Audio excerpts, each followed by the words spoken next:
lei de zoneamento da capital, que define o que pode ser construído em cada rua da cidade pelos próximos 13 anos, ainda aguarda a avaliação do prefeito Fernando Haddad, que pode aprovar ou vetar o texto. Mas, para falar sobre o assunto, a gente recebe hoje aqui no estúdio o urbanista Kazu Nakano.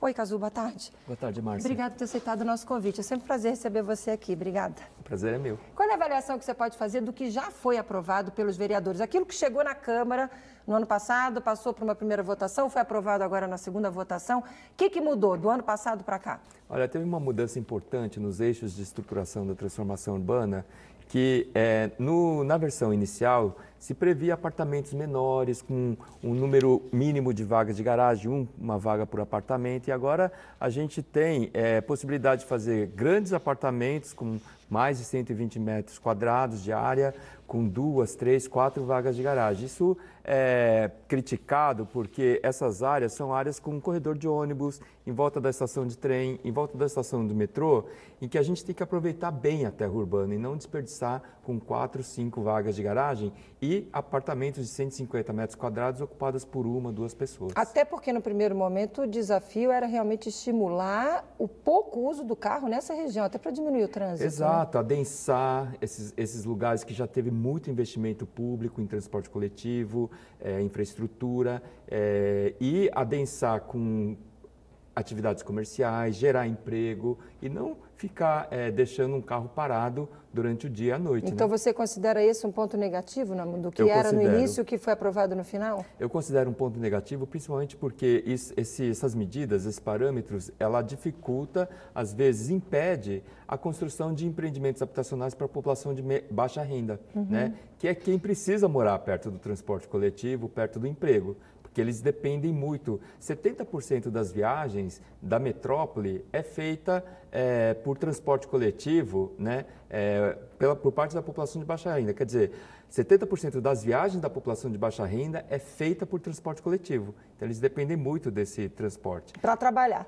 Agora, tem outro ponto também, que é essa verticalização nas zonas de centralidade. São avenidas que não vai ter corredor de ônibus, não tem trem, não tem metrô, mas vai adensar, vai verticalizar e isso pode congestionar, porque já está congestionado essas avenidas. Também é um ponto, no final, então é um ponto que você considera negativo? É um ponto que eu considero negativo. E também tem eliminação de algumas zonas especiais de interesse social aqui na Vila Madalena, em Pinheiros, que estavam previstas para a construção de habitação de interesse social, ali na Rua Natingui, né? Isso também caiu? Eliminaram. Então, essas áreas mais centrais, mais perto do emprego, hoje eles eliminaram algumas dessas áreas que estavam destinadas para habitação de interesse social para a população de média a baixa renda. Então, isso é muito ruim, porque, novamente, a gente reitera o modelo população de baixa renda para as periferias. Na periferia, precisando de transporte, de longo transporte, de muito tempo dentro do transporte para chegar para trabalhar. Exato. Pontos positivos que você destaca? Tem um ponto positivo que merece destaque, que é algumas penalidades. Do ponto de vista da sociedade, a gente precisa ficar atento, porque a lei ela prevê multa, penalidade para loteador clandestino, para quem constrói fora das regras, para quem é dono de imóveis tombados e deixa o imóvel se deteriorar. Isso agora tem uma multa pesada, a prefeitura pode fiscalizar e aplicar essa multa. Tem um outro ponto positivo que eu achei interessante, que é a regularização daqueles pequenos comércios dos bairros da periferia no lote residencial. O mercadinho, a padaria... Que já existiu, que sempre existiu, só que não recolhia imposto, não estava regularizado. Exato. Complicando a vida do proprietário e não rendendo dinheiro para o município, né? Porque não estava legal. Exato. Então, você acha que isso é um destaque positivo? Porque na lei de zoneamento anterior, de 2004, eles incluíram algumas regras que jogou todos esses pequenos comércios, essas atividades comerciais econômicas da periferia, jogou na irregularidade, na ilegalidade. E os proprietários, né, desses estabelecimentos se queixaram muito durante a revisão do plano diretor e durante a revisão do zoneamento. Certo. Eles foram nas audiências públicas e se queixaram bastante. Os advogados, os contadores de periferia também, que trabalham para esses estabelecimentos, também foram para as discussões e se queixaram muito, porque não conseguiam regularizar. Agora a lei coloca todo mundo numa situação regular. Qual é a expectativa que você tem? Porque só para quem está em casa entender, agora está aprovado, passou na Câmara, mas precisa agora passar pela avaliação do prefeito Fernando Haddad, que pode vetar ou sancionar. Sancionar, assinar, fazer valer. Qual é a expectativa? Não chegou na Prefeitura ainda, a gente ligou para a assessoria da Prefeitura para saber, o prefeito ainda não recebeu, ainda está finalizando tudo na Câmara. Sua expectativa para a apreciação do prefeito Fernando Haddad? Eu acho que ele vai avaliar esses pontos que estão sendo criticados. Eu acho que ele vai vetar alguns pontos, porque 60% do projeto de lei inicial foi alterado pelos vereadores. E o processo final foi muito bagunçado. Chegaram as emendas de última hora. Essas emendas não foram discutidas com a sociedade. A gente acompanhou na Câmara, inclusive vereadores ameaçaram entrar na justiça contra essa aprovação. Exatamente, porque nem eles mesmos conseguiram discutiram apreciar essas emendas. Então, eu acho que tem muito problema ali nesses conteúdos. Então, eu tenho certeza que vários pontos vão ser vetados então, pelo assunto prefeito. que a gente ainda vai continuar discutindo, é um assunto que você já continuou convidado para estar aqui explicando para a gente. Muito obrigado. Vamos explicar também para quem está em casa a relação da lei de zoneamento com o plano diretor, só para a gente entender isso. A lei de zoneamento é uma lei complementar ao plano diretor, né? O plano diretor é o instrumento básico de planejamento da cidade. Então, a lei de zoneamento, ela complementa o plano diretor definindo a regra do jogo. Quarteirão por quarteirão. Quarteirão por quarteirão, lote a lote, ali está a regra do jogo, do que você pode construir, e o que não pode. Como pode construir e o que você pode instalar de atividades. E o plano diretor é a grande lei da cidade sobre como é que a gente quer a cidade de uma forma geral, né? Exato. E o plano diretor depois da lei orgânica do município, que é a Constituição do município, o plano diretor é a segunda lei mais importante. Nesse sentido, Caso, eu vou te convidar para ir comigo lá no extremo sul da cidade. Priscila Kerst está lá, porque dentro do plano diretor tem a expectativa de incrementar as atividades rurais, tem a expectativa de incrementar a agricultura familiar, e é exatamente isso que está acontecendo hoje. Está sendo lançado um programa super bacana que vai envolver aí renda, agricultura familiar, cuidados com o meio ambiente. Quem conta tudo isso para a gente é Priscila Kerst. Oi, Priscila, conta para a gente. Boa tarde para você.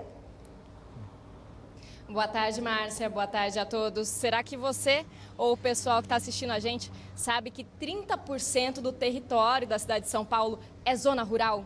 Isso foi mapeado pelo último plano diretor da cidade. No total, são 423 propriedades que desenvolvem agricultura familiar na cidade. Cerca de 300 ficam aqui na Zona Sul, o restante fica na Zona Leste. Mas eu estou aqui na subprefeitura de Parelheiros, onde hoje de manhã o secretário municipal de Desenvolvimento, Trabalho e Empreendedorismo lançou um programa da prefeitura que vai incentivar essa agricultura familiar. E como parte disso, eu vou mostrar aqui do lado, então esses equipamentos agrícolas que vão compor aí uma chamada patrulha agroecológica. Então a gente vê trator, enxada, roçadeira, são equipamentos que vão ser disponibilizados para os produtores num sistema de cooperativa. Então os produtores vão se inscrever, vão se cadastrar aqui na subprefeitura e aí vai ser criado um calendário para que esses equipamentos sejam fornecidos, estejam nessas propriedades. Um tratorista está para ser contratado até o final do mês para então prestar serviço para esses produtores. Além dessa questão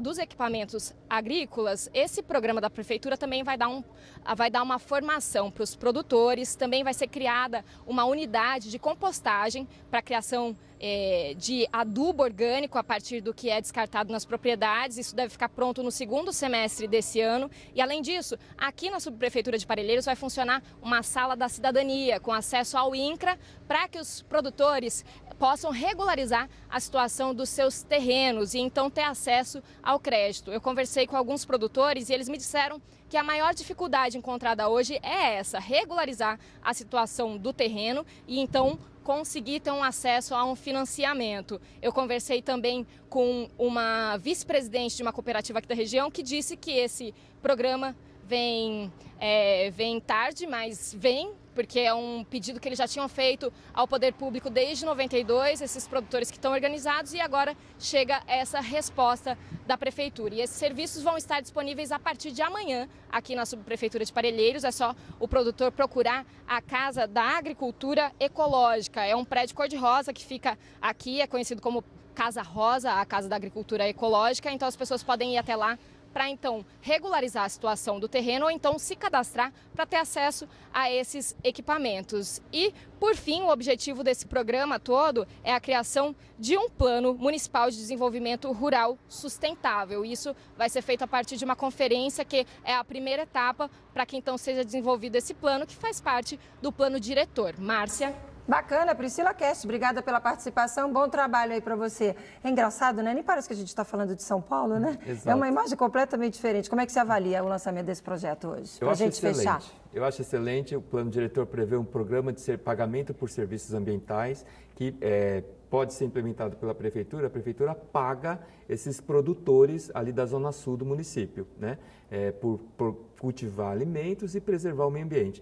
Agora, tem um ponto que a gente precisa tomar muito cuidado, porque nos últimos 10 anos, exatamente essa área dos mananciais, Zona Sul de São Paulo, Represa Billings e Guarapiranga, é a área que mais recebeu loteamento irregular precário. Belo então, alerta.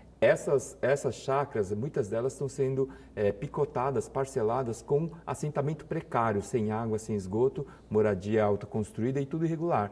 E precisamos melhorar a gestão, a fiscalização dessa área. E com certeza a presença desse programa agilizando tudo isso, levando essa situação melhor aí para essa área, vai melhorar, vai coibir esse tipo de situação nessa região. Com certeza, né? Porque essas áreas estão ociosas, então agora a gente dá um uso para elas. Tá, e olha, para quem já se interessou em casa, vou repetir a informação da Priscila Kest, Casa da Agricultura Ecológica, Casa Rosa, procura lá para ter mais informações sobre esse programa que foi lançado agora de manhã no extremo sul aqui da cidade de São Paulo. Cazu Nakano, muito obrigada, é sempre um prazer te receber aqui. Você volta para explicar para a gente aí o que o prefeito vai vetar, o que vai sancionar, o que vai aceitar? Pode ser, vamos acompanhar? Você volta aqui com a gente de novo? Claro, com o maior prazer. Então tá bom, mas de uma forma geral, para fechar, o balanço é positivo, né? A cidade está indo num caminho melhor. Sim, dá para dizer. Agora é uma cidade com regras, isso é importante. Então tá bom, obrigada pela participação, até uma próxima oportunidade. Uma boa tarde para você.